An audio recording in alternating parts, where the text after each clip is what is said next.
Eu vou ler um texto que está na carta de Paulo a Tito.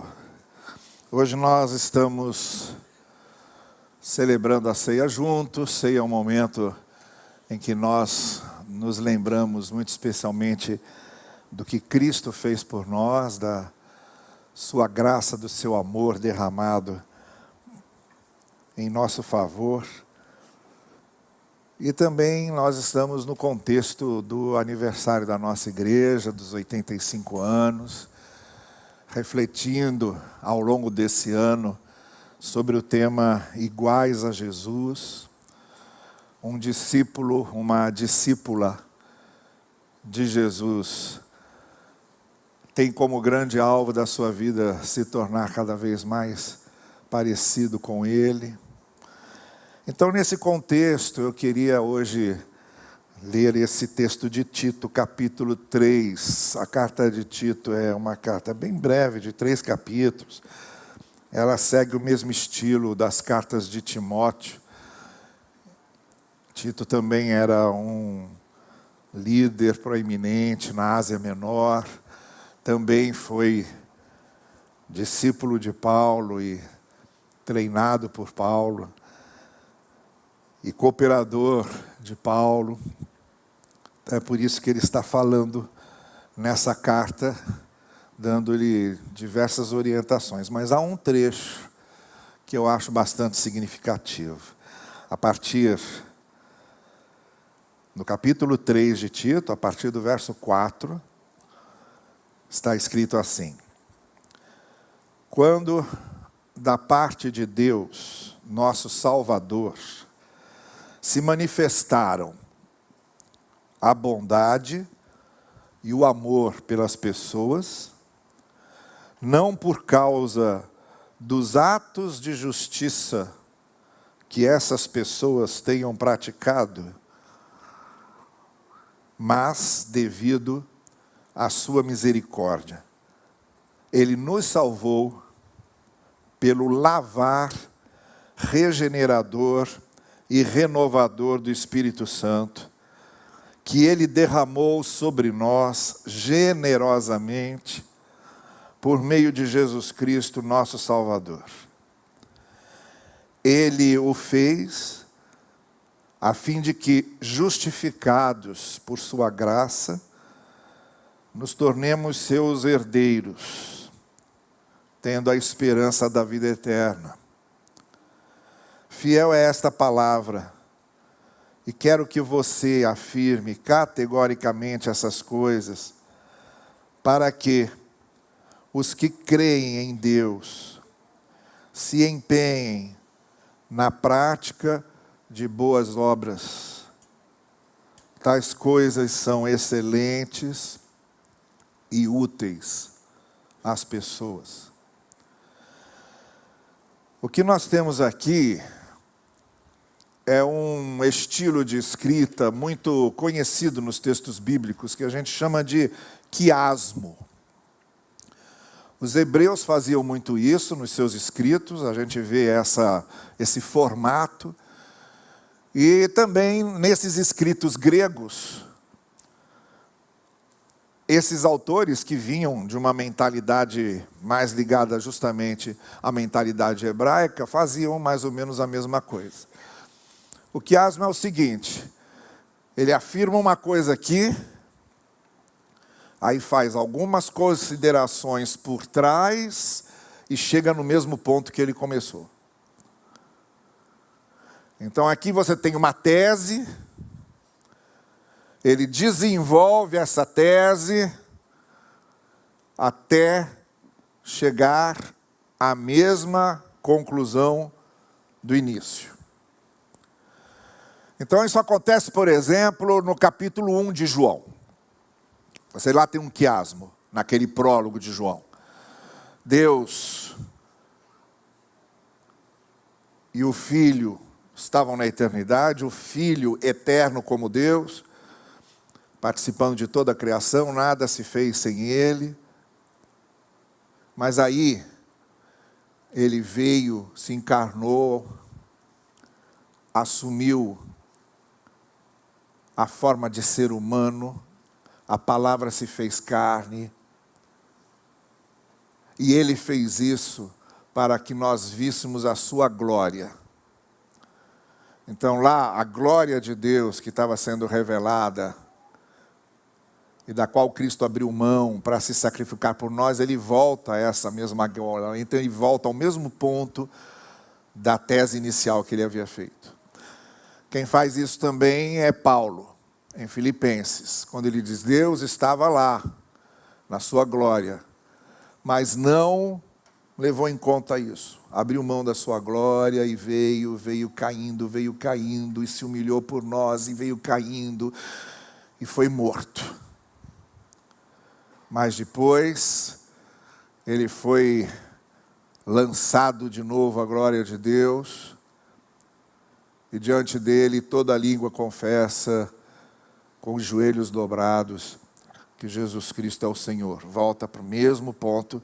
A glória aqui, embora houvesse uma série de coisas que aconteceram entre a primeira situação e a segunda.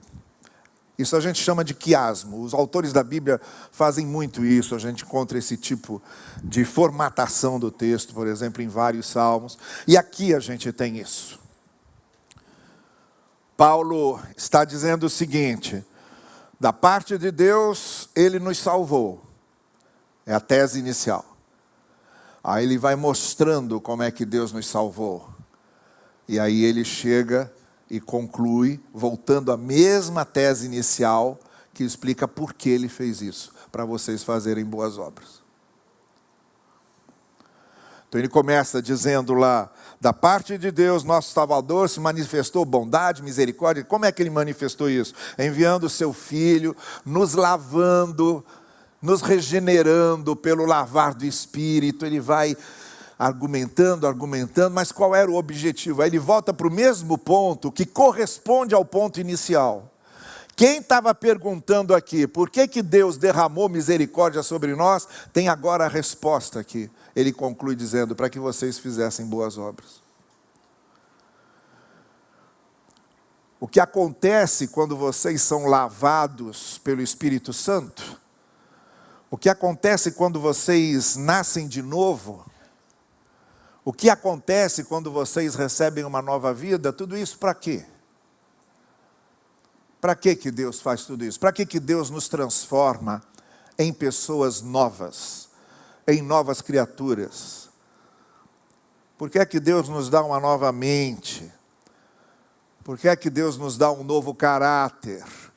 Qual é o propósito disso? Paulo responde: para que vocês façam boas obras às pessoas, porque isso será excelente e muito útil. Há um raciocínio aqui em Paulo muito proposital para isso. Porque as comunidades judaicas para a qual Paulo escrevia, todas elas eram unânimes em dizer que em Cristo, sim, a gente encontra perdão, na misericórdia de Cristo Ele nos salva, mas isso por si só não basta. É necessário que nós continuemos cumprindo o que a lei pede.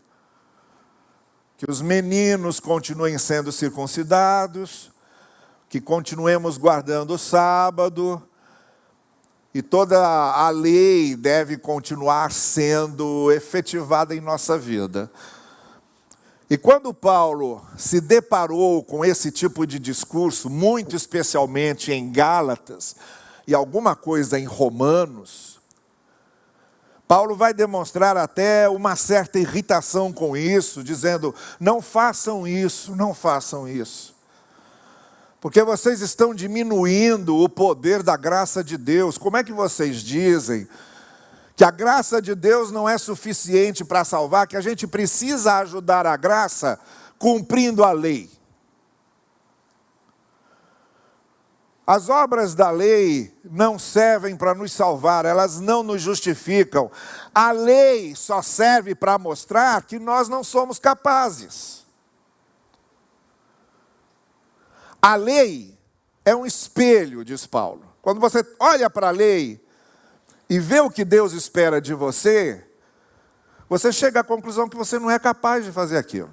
Se esforça, faz alguma coisa, desenvolve uma certa percentagem de virtudes, se concentra em realmente cumprir alguma coisa, mas nunca vai conseguir cumprir totalmente a ponto de dizer, não devo nada para Deus.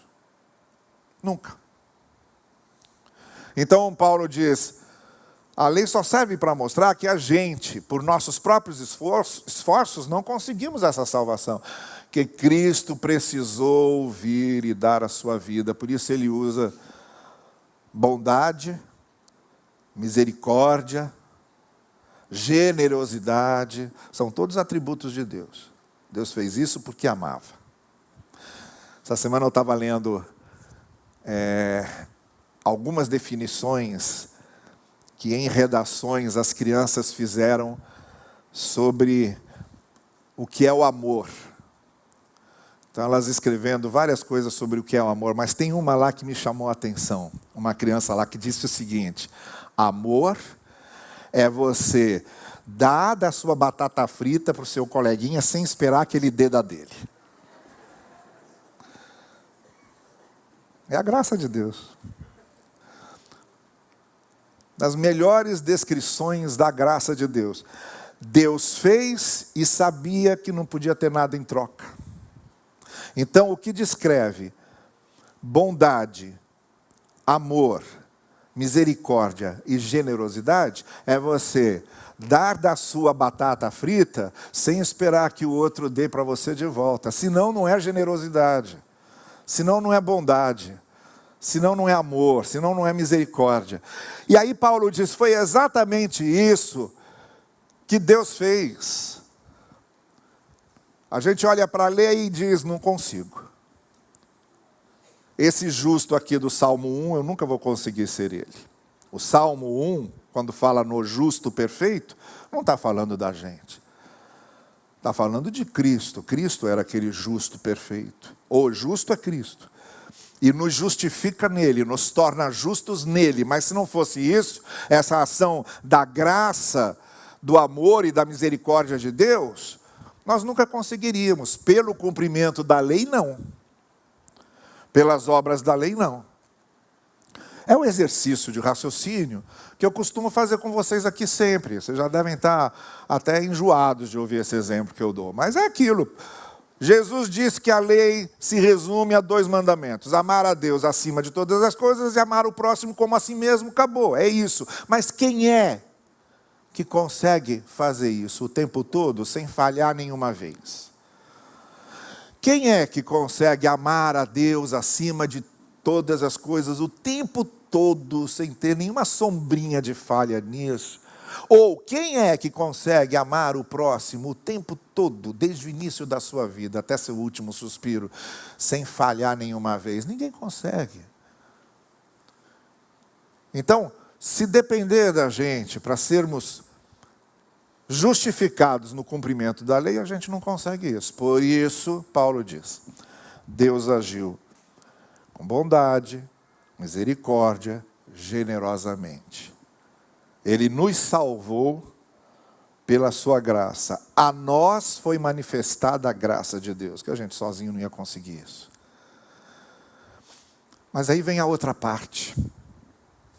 O que Paulo está fazendo é ele invertendo o raciocínio dos judaizantes.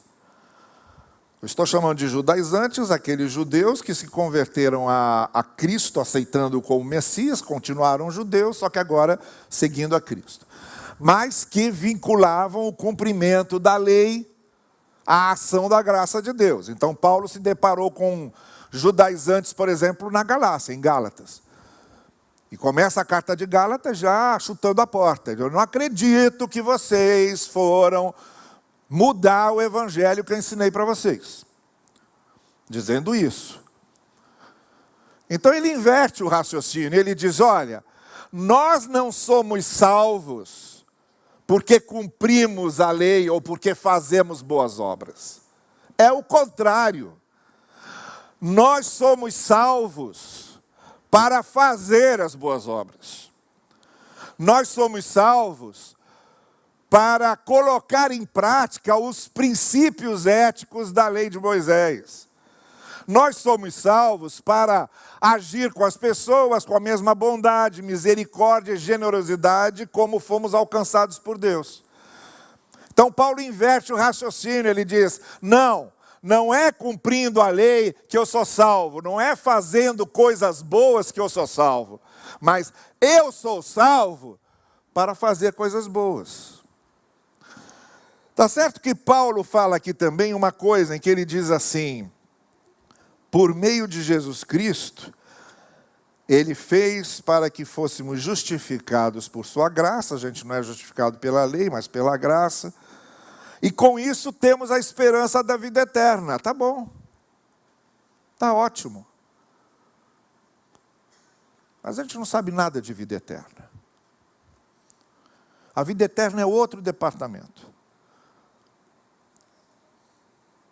A gente não tem que ficar preocupado com como será a vida eterna, até porque está infinitamente superior à nossa capacidade de compreensão sobre a eternidade. A gente não sabe nada sobre a eternidade. Nós somos seres mortais, finitos, limitados, e a nossa mente é mortal, finita, limitada. A gente não sabe nada de vida eterna, a gente só fica afirmando, tem vida eterna, somos salvos para sempre, eternamente estaremos com Deus, mas o que isso significa? Conceito de eternidade é uma coisa que escapa completamente. Completamente. Você quer ver uma coisa? A sua mente é capaz de pensar em algo que não acabe. Você é capaz de pensar em algo que começa hoje e não acaba. Mas a sua mente não é capaz de pensar em algo que nunca teve começo, nunca começou. Não tem. Aí já bagunça. Aí a mente da gente já começa a pirar aí. Como imaginar uma coisa sem começo? Deus sem começo. O que significa isso? Deus sem começo. Nós não temos capacidade de entender isso. Então nós fazemos essas afirmações sobre vida eterna, salvação eterna, mas sem nenhuma condição de explicar o que é a eternidade, porque nossas mentes não são eternas. Quando a gente morrer, a nossa mente aqui acaba, desliga, apaga. O que vai acontecer depois é outra história. Agora, o que nos interessa é o que fazemos aqui. Não na vida eterna, mas o que fazemos aqui com essa graça e com essa salvação que recebemos do Senhor. Por isso que Paulo termina dizendo, tudo isso aconteceu para que vocês manifestem na prática as boas obras. Agora sim interessa. Se eu não sei nada de eternidade, nem posso explicar sobre eternidade, se o conceito de eternidade está completamente fora da minha compreensão, quando me dizem, olha, céu é o lugar onde a gente vai ficar cantando para Deus o resto da eternidade. Primeiro, a eternidade não pode ter resto sem a eternidade. Já começa aí. Segundo, o que me incomoda profundamente é essa ideia de ficar fazendo a mesma coisa eternamente. Você já pensou nisso? Então esses conceitos são só figurados. A gente cria umas ilustrações, umas figurações para tentar falar do que a gente não compreende. Mas pensa numa coisa que você vai fazer sem ter fim por toda a eternidade. Meu querido, você não consegue ouvir o mesmo podcast mais do que 3 dias seguidos? Se não aguenta ficar ouvindo uma mensagem de 20 minutos, já começa a ficar inquieto quando o pregador passa de 15 minutos. Você não aguenta assistir um vídeo, eu não aguento.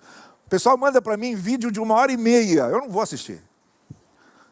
Não vou assistir. Não tenho paciência. Olha, se a gente não consegue fazer nem isso, você imagina uma coisa que você vai ficar fazendo a vida eterna sem mudar nunca. Não tem como compreender isso. Mas Paulo diz assim, olha, tem vida eterna, Deus conseguiu para a gente, está ótimo. Mas não é isso que importa. O que importa é o que a gente faz aqui antes da vida eterna. O que a gente vai fazer na vida eterna não tem como controlar nem saber. Mas o que a gente faz aqui antes da vida eterna, a gente tem como controlar e saber. E aí ele diz assim: vocês foram salvos para que se empenhem na prática de boas obras. Então, se você me perguntar, para que é que nós somos salvos? Eu vou responder para você: nós somos salvos para sermos bons. Se você me perguntar, para que é que nós somos salvos? Eu vou dizer para você: nós somos salvos para sermos misericordiosos.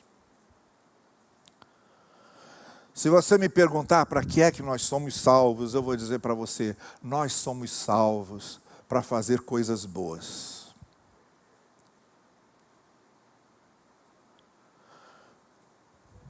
O que significa que uma pessoa que se diz alcançada pela graça, mas sente prazer em humilhar os outros, não está batendo. Uma pessoa que se diz salva, mas não consegue superar uma amargura no coração, não está batendo.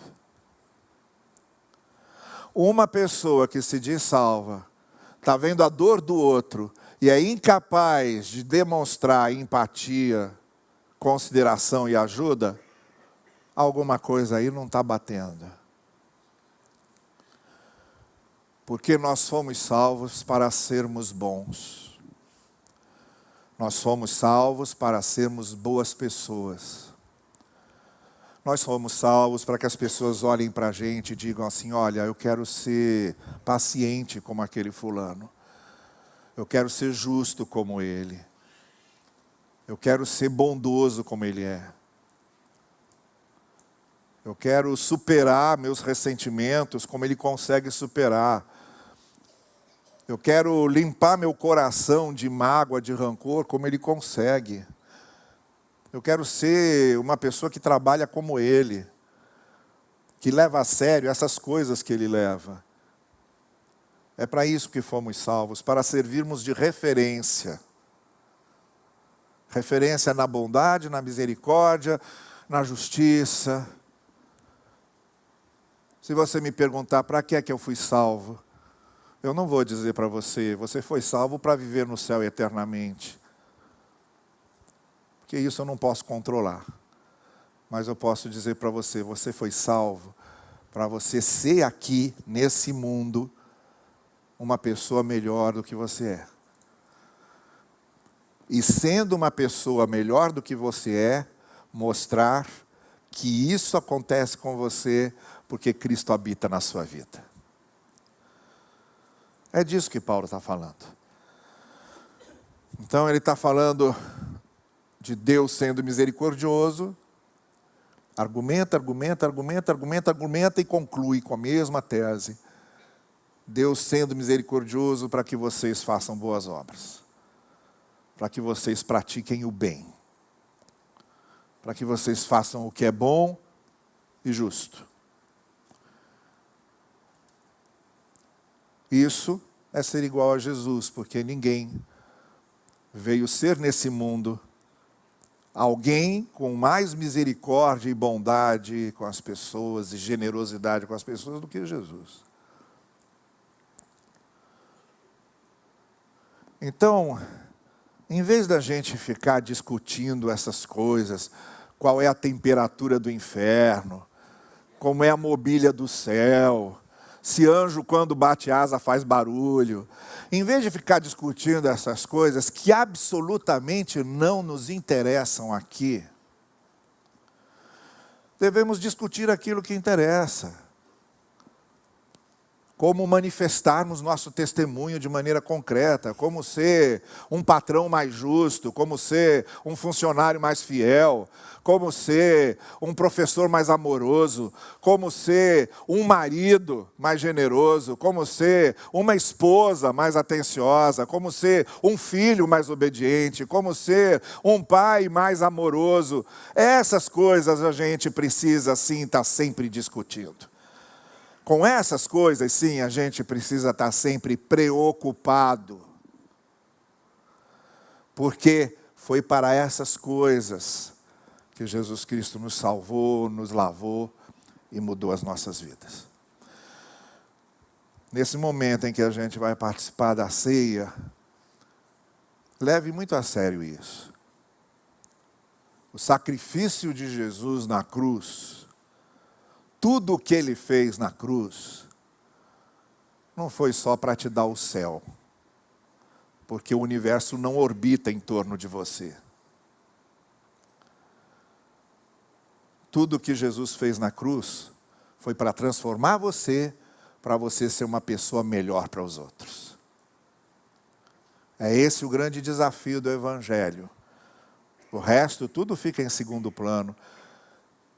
Então, ser iguais a Jesus é muito especialmente reproduzir o que Ele era, porque foi para isso que Ele nos salvou, para sermos cada vez mais parecidos com Ele. Que Deus nos abençoe dessa forma. Amém. Nós vamos cantar.